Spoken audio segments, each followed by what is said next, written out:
M Kumar mathematics classes.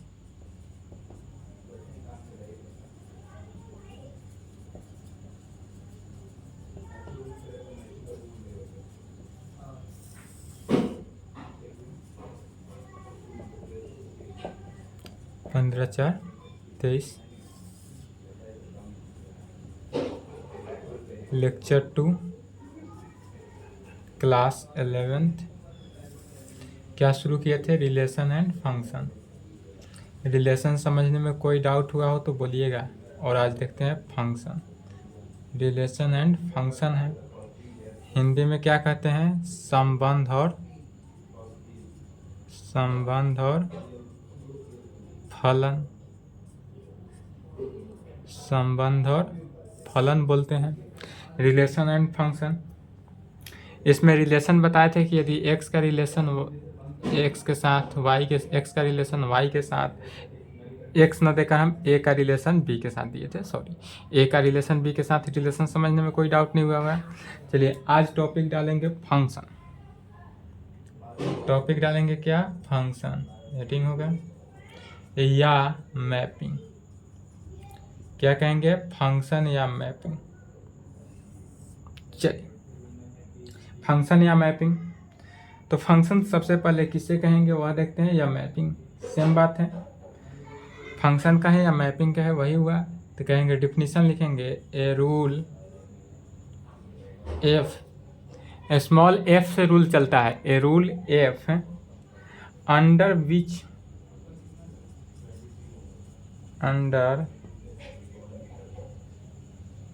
Which for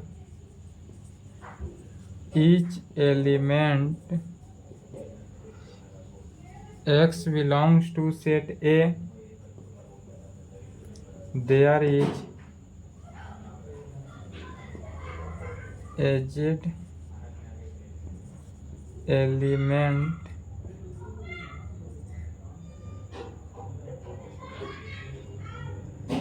a rule f under which which of each element x belongs to set A, x belongs to set A में होगा there is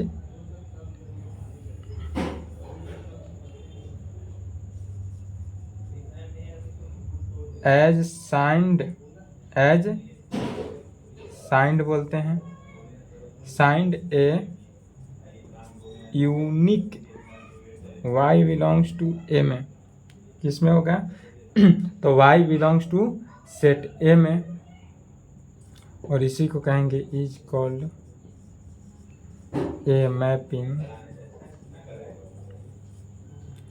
from A to. क्या कहेंगे कि a rule एक rule होता है, F rule से जो चलता है उसी को मैपिंग कहते हैं। डिफिनीशन सिर्फ लिखने के लिए, नॉलेज के लिए डिफिनीशन है कि ए रूल एफ रूल से कोई भी फंक्शन जो चलता है, ईच ऑफ एलिमेंट प्रत्येक एलिमेंट के साथ, यदि कोई फंक्शन इस प्रकार से यहाँ पर दे दे, दो फंक्शन दे, या फंक्शन इसमें एफ रूलिंग से चलेगा। वन का फंक्शन यदि वो टू के साथ है तो वन फंक्शन जो है वह टू के साथ हुआ, इसी को क्या कहते हैं? फंक्शन। एफ जो मैपिंग रूल के हिसाब से चलता है इसी को क्या कहते हैं? फंक्शन के हिसाब से। चलिए तो यहाँ तक लिखे पहले, उसके आगे देखते हैं।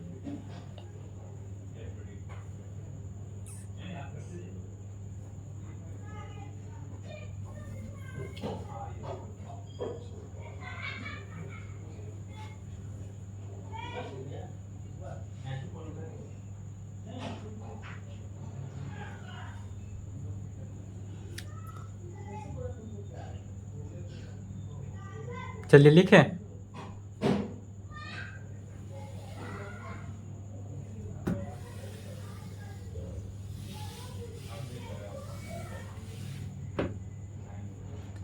अब कहेंगे इफ एफ बी एफ जो है फंक्शन को डिनोट करता है, be a mapping from A to B. Set A से सेट बी में जाता है, यह कहाँ से जा रहा है? तो if F be a mapping from A to B, यह जो ए से बी तक गया सेट, यदि कोई सेट इस प्रकार से हो, सेट ए हो, यहाँ पर कोई सेट बी हो, यहाँ पर जो एफ से गया, इसी को क्या कहेंगे, मैपिंग कहें या फंक्शन कहें। फंक्शन ए से बी में गया सेट में, इस प्रकार से यदि जाता है from then it is written as, तब इस प्रकार से जाएगा तो इसको कैसे लिखेंगे, ए टू बी, तब then it is written as. तब इस प्रकार के फंक्शन को किस प्रकार से लिखते हैं वह देखेंगे। तो एफ माने फंक्शन, यहाँ से पहले ध्यान से देखेंगे, एफ फंक्शन डबल डॉट का मतलब क्या हुआ, मैपिंग। यह एफ का मैपिंग जो है वह कहाँ से, ए टू बी। किस प्रकार से लिखते हैं, तो एफ फंक्शन हुआ, इसका डबल डॉट मतलब मैपिंग हुआ किसके साथ, ए टू बी, जहाँ से शुरू हो रहा है वहाँ से वहाँ तक आएंगे, तो ए टू बी हुआ। फंक्शन एफ का मैपिंग किसके साथ हो रहा है, ए से बी तक। इसका मीनिंग क्या हुआ, फंक्शन ए का मैपिंग हुआ फंक्शन एफ फंक्शन है, डबल डॉट अर्थात मैपिंग कहाँ से, set A to set B में, सेट ए से सेट बी में हुआ।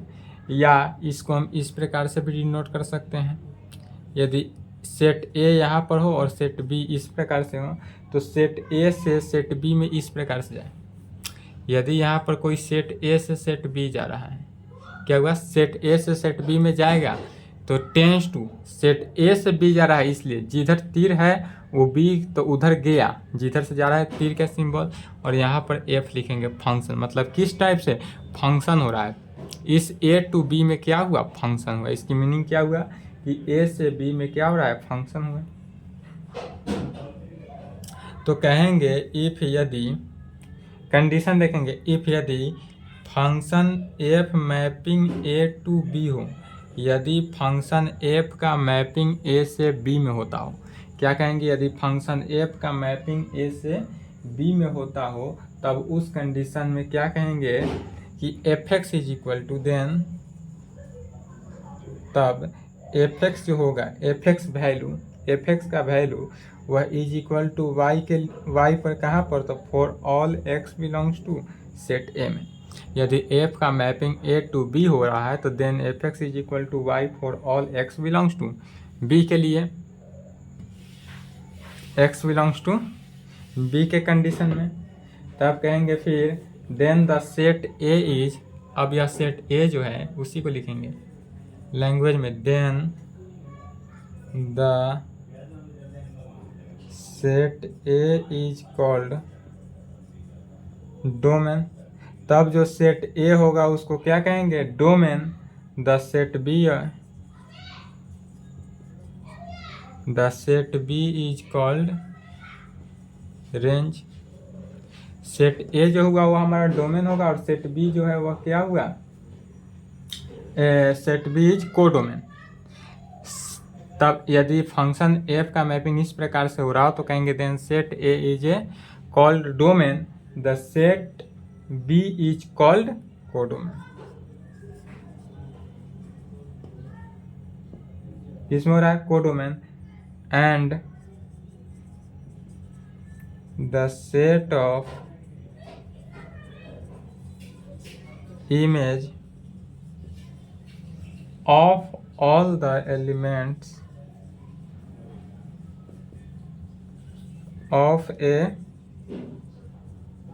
Domain in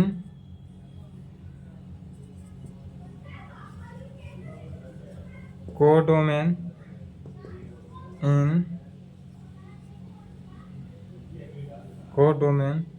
is called range। क्या कहें, जो समझाएं अभी उसी को क्या किए, लैंग्वेज के through. The set A is called domain, यह जो सेट ए हुआ, यहाँ पर सेट ए हुआ और सेट बी मानते हैं, तो सेट ए जो है वह डोमेन हुआ और सेट बी क्या हो रहा है इस केस में, codomain. And the image of all elements of a domain, domain का प्रत्येक एलिमेंट जो अगर कोड डोमेन के साथ रहता है तब उस कंडीशन में क्या होता है, रेंज होता है। तब उस प्रकार से यह क्या निकलता है, रेंज, तब कहेंगे यदि y इज कॉल्ड, फिर कहेंगे y इज कॉल्ड, लैंग्वेज में उसी को लिख रहे हैं, image of x and x is called pre image, is called pre image of y। There are two cases when a mapping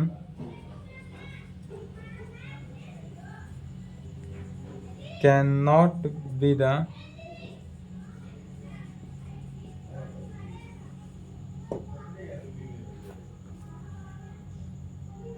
क्या कहें कि y is called image of x and x, x का यदि image x के साथ बनाते हैं तो वह फिर क्या करता है, प्री इमेज बनाता है खुद। यदि अपना प्रतिबिंब बनाए और फिर उसका प्रतिबिंब फिर वापस करेंगे तो उल्टा तो फिर मेरा ही प्रतिबिंब हुआ। उसी प्रकार कहेंगे there is cases when two cases, two case में मैपिंग जो है वह सेटिस्फाइड डिफाइंड होता है। तो चलिए यहाँ तक लिखे, उसके बाद दूसरा दो केस देखते हैं, कौन कौन वो दो केस हैं।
चलिए लिख लिए, नहीं लिखे तो वीडियो रोकें।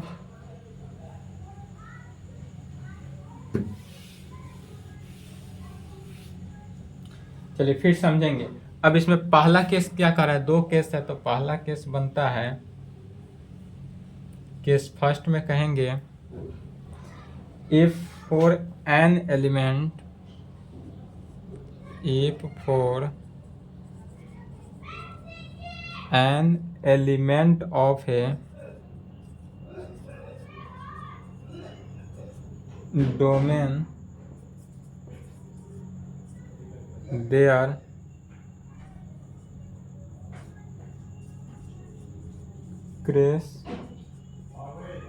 correspond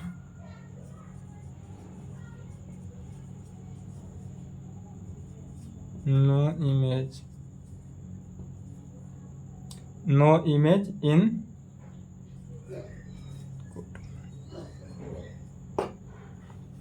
पहला केस में क्या कहेंगे, तो पहला केस में कहेंगे कि if for an element of एक डोमेन, प्रत्येक एन एलिमेंट, कोई भी एलिमेंट जो है डोमेन होगा, there correspond no image of in codomain, वह जो है अपने से इमेज से क्या करेगा, क्रॉसपॉन्ड करेगा,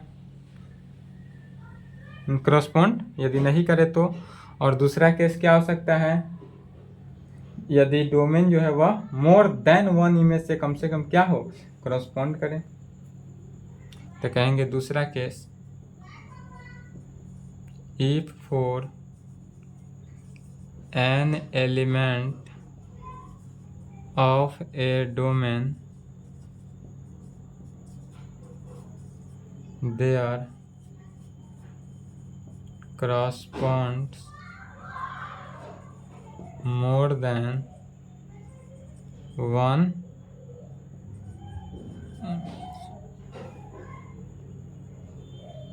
क्या कहेंगे, if for an element of a domain there correspond more than one image, कम से कम एक इमेज से करता हो तो। अब जैसे कि इसको एग्जाम्पल के थ्रू देखते हैं।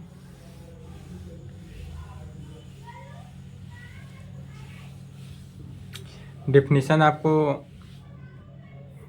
डिफिनीशन से अच्छा एग्जाम्पल के थ्रू समझेंगे, एग्जाम्पल के थ्रू अच्छा समझ पाएंगे। जो डिफिनीशन लिखे हैं वही एग्जाम्पल के थ्रू ही हैं।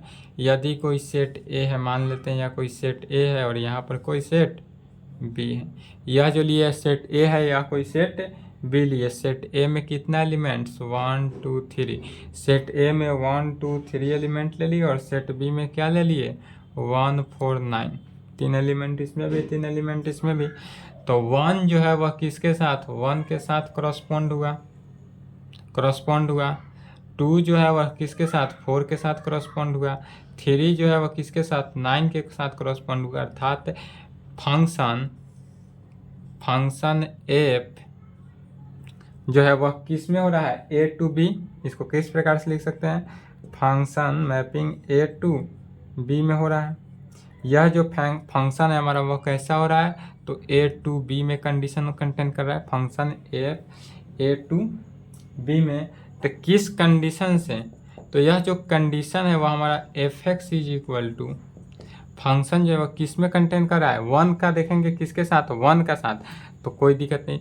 2 का 4 के साथ, 3 का 9 के साथ, अर्थात वह स्क्वायर 1 का स्क्वायर 1, 2 का स्क्वायर 4, 3 का स्क्वायर 9, ये स्क्वायर में कर रहा है। अर्थात फंक्शन जो होगा एफ एक्स वह किसके साथ कर रहा है कंटेन एक्स स्क्वायर के साथ। अगर f1 लेते हैं तो क्या हो जाता है 1, f2 लेते हैं तो क्या हो जाता है 4, f3 लेते हैं तो क्या हो जाता है 9। किस कंडीशन के लिए, तो for all x belongs to set A में। यहाँ पर for all x belongs to set A में, यदि सेट ए में 1 लेते हैं तो 1 के साथ कंटेन किया, 2 लेंगे तो 4 के साथ कंटेन किया, 3 लिए तो 9 के साथ। तो एक सेट ए जो है वह सेट ए के प्रत्येक टर्म के साथ करस्पॉन्ड किया। सेट ए जो है वह सेट बी के प्रत्येक टर्म के साथ करस्पॉन्ड कर रहा है। किस कंडीशन से, तो F x is equal to X square के कंडीशन से। दूसरा एग्जाम्पल ले लेते हैं। यदि फिर सेट ए इस प्रकार से ले लेते हैं, कोई सेट ए हो और यहाँ पर सेट बी हो, इसी प्रकार से कोई सेट दिया रहेगा, जैसे 1 2 3 हुआ। अब सेट बी में टर्म बदल जाएगा। सेट बी में जैसे कि टर्म ले लिए 5 10 15 20, तो इसमें क्या किया 1 जो है वह किसके साथ 5 के साथ कंटेन किया, 2 जो है वह 10 के साथ, 3 जो है वह 15 के साथ, इसमें एक 20 जो है वह कंटेन सेट बी में है बट सेट ए में नहीं कंटेन कर रहा है, या इसलिए एक्स्ट्रा बच रहा है। तो यहाँ भी फंक्शन जो है वह मैपिंग कर रहा है। फंक्शन क्या हो रहा है, लागू हो रहा है कहाँ से, ए टू बी। फंक्शन जो है किस से, ए टू बी में जा रहा है। तो इसलिए कहेंगे फंक्शन यदि मैपिंग ए टू बी हो, एफ का मैपिंग यदि ए से बी में हो, सेट ए से सेट बी, ए और बी कहने का मतलब समझ जाएगा कि सेट ए और सेट बी है। तो यदि फंक्शन का मैपिंग सेट ए और सेट बी में हो तो इसका एस टी जो निकलेगा वह कैसे निकलेगा, एफ एक्स। एस टी मैंने क्या हुआ एफ एक्स। तो एफ एक्स वह कैसा कंटेंट कर रहा है, 1 जो है वह एक्स के साथ 5 के साथ। तो यहाँ पर एक्स किसके इक्वल है 5x अगर ले लेते हैं, तो 5x लिए तो क्या हुआ कि यहाँ पर x का वैल्यू अगर 1 रखते हैं तो 5 के इक्वल, 2 रखते हैं तो 10 से, 3 रखेंगे तो 15 से कर रहा है कहाँ पे, तो for all x belongs to set A condition में। सेट ए के कंडीशन में F x is equal to यदि 5x रखते हैं तो यह एग्जाम्पल को क्या करना है, सेटिस्फाई कर रहा है। यहाँ पर क्या था एक्स स्क्वायर, इसका स्क्वायरिंग करने सेट ए को स्क्वायर करने पर सेट बी के इक्वल आता था, और इस केस में क्या है सेट ए में 5 से मल्टीप्लाई करने पर सेट बी के इक्वल आता है, इसलिए यह किसका हुआ 5x के इक्वल। चलिए यहाँ तक समझने में कोई डाउट दिक्कत, यहाँ तक लिखें। कोई भी कंफ्यूजन हो, कोई भी दिक्कत हो तो आप मैसेज करें या कमेंट करें।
चलिए लिखें, नहीं लिखे तो वीडियो रोक लें।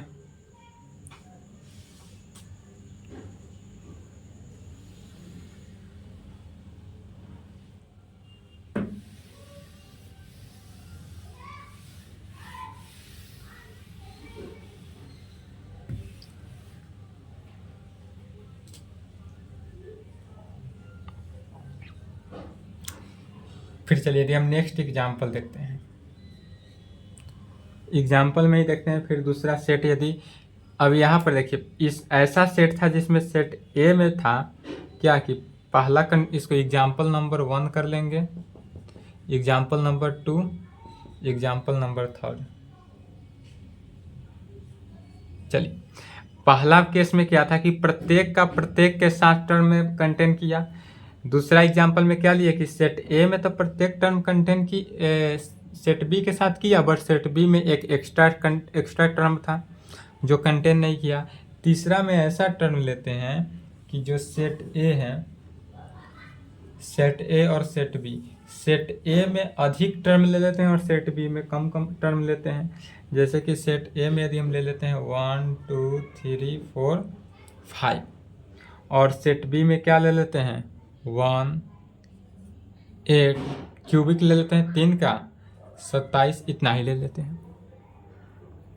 या क्या हुआ, ऐसा टर्म ले रहे हैं जैसे कि 1 का क्यूब करेंगे तो 1 हुआ, 2 का क्यूब निकालेंगे तो 8 हुआ, फिर 3 का क्यूब निकालेंगे तो 27 हुआ।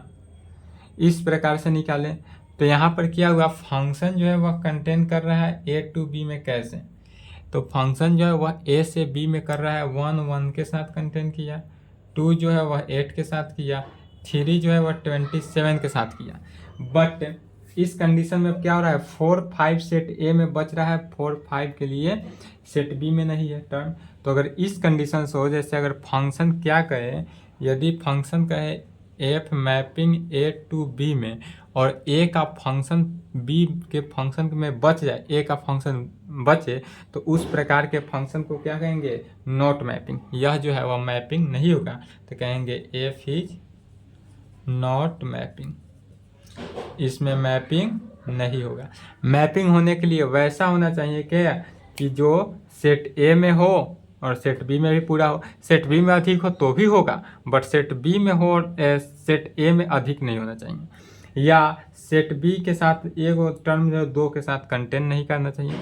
जैसे कि फिर एक और ले लेते हैं, एग्जाम्पल 4 नंबर ले लेते हैं।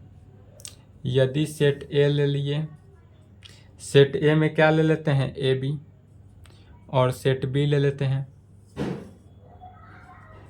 सेट बी में क्या ले लेते हैं अल्फा बीटा गामा ले लिए, alpha beta gamma. Set A में क्या ले लिए, इतना या अल्फा बीटा गामा इस टर्म से नहीं समझ में आ रहा है तो ऐसे भी देख सकते हैं। यदि सेट ए में क्या ले लिए 1, सेट ए में क्या कर लेंगे 1 कंटेन किए, सेट बी में भी 1 -1, और फिर सेट ए में 2 1 2 लिए, सेट बी में 1 -1 और यहाँ पर 2। चलिए तो इस कंडीशन में क्या होगा कि फंक्शन ए टू बी अगर फंक्शन हो रहा है कैसे, तो 1 का फंक्शन 1 के साथ भी और यही 1 का फंक्शन अगर -1 के साथ भी जुट रहा है, इस प्रकार से कि सेट ए का टर्म सेट बी के 2 टर्म के साथ अगर कंटेन कर रहा हो, तो उस कंडीशन में भी क्या कहेंगे नॉट मैपिंग। यह जो फंक्शन है इसका मैपिंग नहीं होगा, तो कहेंगे एफ इज नॉट मैपिंग। यदि इस प्रकार से भी मैप फंक्शन हो तो यह मैपिंग क्या होगा, नहीं सक्सेस होगा। यह लिख लिए, लिख पहला दूसरा एग्जाम्पल लिख लेंगे, चारों एग्जाम्पल।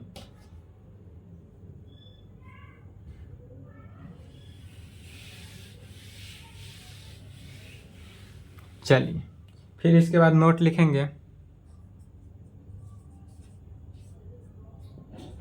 पहला नंबर नोट देंगे कि यदि फंक्शन जो है एफ एक्स वह क्या करता हो कि इमेज बनाता हो, एफ एक्स जो है वह क्या करता है image of x, F X जो है अगर कोई फंक्शन इस प्रकार से हो कि एक्स का इमेज बनाता हूँ, और दूसरा में कहेंगे f x is equal to set of image of elements in set A में, और दूसरा में क्या कहेंगे कि F x is equal to set of image होगा of elements in set A में, of elements in set A में। जैसे कि एग्जाम्पल के थ्रू इसको भी समझेंगे। यदि मान लेते हैं यहाँ पर कोई सेट ए है और या कोई सेट बी ले लेते हैं, सेट ए और सेट बी, सेट ए से सेट बी में क्या हो रहा है, फंक्शन हो रहा है। यदि सेट ए से सेट बी में कोई फंक्शन हो रहा हो, जैसे कि सेट ए में ले लेते हैं 1 2 3, सेट ए में क्या हुआ 1 2 3, और सेट बी में 1 4 9 ले लेते हैं। तो 1 जो है 1 के साथ फंक्शन किया, 2 जो है वह 4 के साथ किया, 3 जो है वह 9 के साथ किया, अर्थात एक्स स्क्वायर के टर्म में आ रहा है, एक्स स्क्वायर के टर्म में आ रहा है। क्या हो रहा है कि फंक्शन सेट ए का जो 1 है वह सेट बी के 1 एक ही एलिमेंट के साथ कंटेन किया, सेट ए का एक 2 जो है वह सेट बी में 4 के साथ कंटेन कर रहा है, सेट ए का 3 सेट बी के 9 के साथ कंटेन कर रहा है। अर्थात कहने का मीनिंग क्या हुआ कि F2 जो है वह F2 वह किसके, F1 जो है वह किसके 1 के इक्वल आया, F2 जो है वह 4 के साथ कंटेन कर रहा है, F3 जो है वह 9 के साथ कंटेन कर रहा है। अर्थात इस कंडीशन में एफ ए निकालना होगा, अगर एफ सेट ऑफ ए दे दे, यदि इस प्रकार दे दे और एफ ए कहे तो क्या करेंगे, तो सब को सेट के फॉर्म में लिख देंगे 1 4 9। लिखने का तरीका इस प्रकार से लिखेंगे, कैसे कि यदि एफ ए पूछे तो इस प्रकार से लिखेंगे F1 F2 F3, जितना टर्म दे उतना ही टर्म लिखना है, इज इक्वल टू F1 का वैल्यू 1 तो 1 लिखे, F2 का वैल्यू 4 तो 4 लिखे, F3 का वैल्यू 9 है तो 9 लिखेंगे। चलिए यहाँ तक लिखें।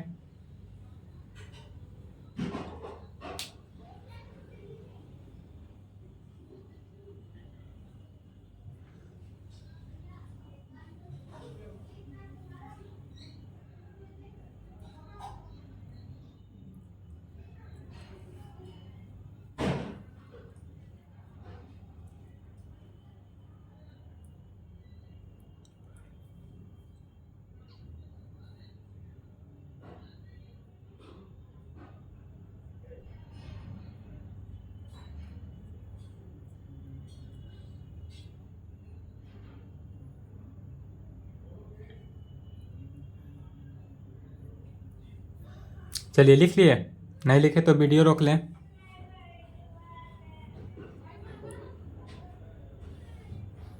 वीडियो रोक लिए, चलिए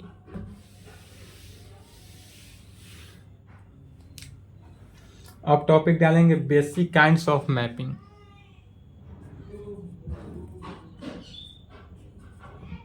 बेसिक काइंड्स ऑफ मैपिंग,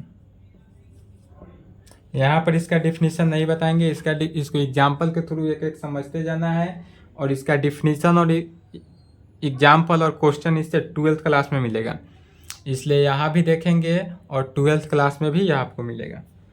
तो पहला में कहेंगे 1-1 मैपिंग, यह आपको 12th में भी मिलने वाला है, इसलिए यहाँ भी देख लेंगे। क्या कहेंगे 1-1 मैपिंग, पहला में क्या कहेंगे 1-1 मैपिंग। 1-1 मैपिंग को एक और नाम से जानते हैं, इंजेक्टिव नाम से जानते हैं। क्या जानते हैं, इंजेक्टिव। 1-1 मैपिंग कहें या इंजेक्टिव कह सकते हैं। मैनी-वन मैपिंग,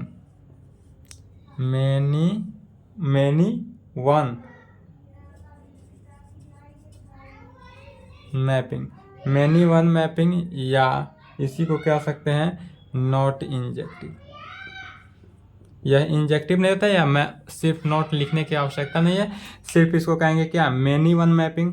पहला में क्या हो जाएगा 1-1 मैपिंग, दूसरा में 1-1 मैपिंग को ही किस नाम से जानते हैं, इंजेक्टिव मैपिंग के नाम से, दूसरा मैनी-वन मैपिंग, तीसरा unto mapping, unto mapping. Unto mapping को और किस नाम से जाना जाता है? सर्जेक्टिव के नाम से। सर्जेक्टिव, एस यू आर ही लिखेंगे, सर्जेक्टिव मैपिंग। तीसरा क्या होता है? अनटू मैपिंग, या अनटू मैपिंग को क्या कहते हैं? सर्जेक्टिव मैपिंग भी कहते हैं। चौथा में कहेंगे इनटू मैपिंग। चौथा का क्या नाम हो जाता है? Into mapping. पांचवा में कहेंगे one one unto mapping. One one unto mapping. क्या कहेंगे? वन वन अनटू मैपिंग, या इसी को वन वन अनटू मैपिंग कहें, या इसको फिर वन वन मैपिंग को क्या कहते हैं? Injective mapping. अनटू मैपिंग को क्या कहते हैं? Surjective mapping. तो यह जो है इंजेक्टिव मैपिंग, इंजेक्टिव, या इसको कह सकते हैं इंजेक्टिव प्लस सर्जेक्टिव। इंजेक्टिव और सर्जेक्टिव को मिला देंगे तो यह किस नाम से जाना जाएगा? बाइजेक्टिव। इसको क्या नाम से जानते हैं? बाइजेक्टिव। इसको बाइजेक्टिव के नाम से भी जाना जाता है। फिर छठा में कहेंगे one one into mapping. One one into mapping. क्या कहेंगे? One one into mapping. One one into mapping. सातवां में कहेंगे many one unto mapping. Many one unto mapping. Many one unto mapping. और आठवां में लिखेंगे many one into mapping. Many one into mapping. तो बेसिक काइंड्स ऑफ मैपिंग कितना प्रकार के हैं? 8 प्रकार के। कौन कौन? वन वन मैपिंग या इंजेक्टिव भी कहते हैं इसको। मैनी वन मैपिंग कहें या मैनी वन। तीसरा में कहेंगे अनटू मैपिंग, या अनटू को सर्जेक्टिव भी कहते हैं। चौथा में इनटू मैपिंग कहेंगे। पांचवा में वन वन अनटू मैपिंग, या इसी को इंजेक्टिव प्लस सर्जेक्टिव बाइजेक्टिव भी कहते हैं। छठा में वन वन इनटू मैपिंग कहेंगे। सातवां में मेनी वन अनटू मैपिंग कहेंगे। आठवां में मेनी वन इनटू मैपिंग भी कहेंगे। ठीक है, तो यह 8 प्रकार के टाइप लिख ले। इसको नेक्स्ट क्लास में 8 को एग्जाम्पल के थ्रू समझाएंगे। यहाँ पर 11th क्लास में इसको सिर्फ और सिर्फ एग्जाम्पल के थ्रू समझना है। 12th क्लास में इसको फिर डिफिनीशन के साथ 8 पढ़ना है। One one unto mapping, many one mapping, unto mapping, into mapping, one one unto mapping, one one into mapping, many one unto mapping, many one into mapping. इस प्रकार याद होना चाहिए और 12th क्लास में भी यह आपको मिलेगा। 12th क्लास में भी आपको यह पूरे मैपिंग को वहाँ पर क्या करेंगे? डिफिनीशन के साथ, डिफिनीशन एग्जाम्पल के साथ, और इस पर क्वेश्चन भी रहता है। तो चलिए आज के लिए इतना ही रहने देते हैं, यहाँ तक पहले कंप्लीट कर लें।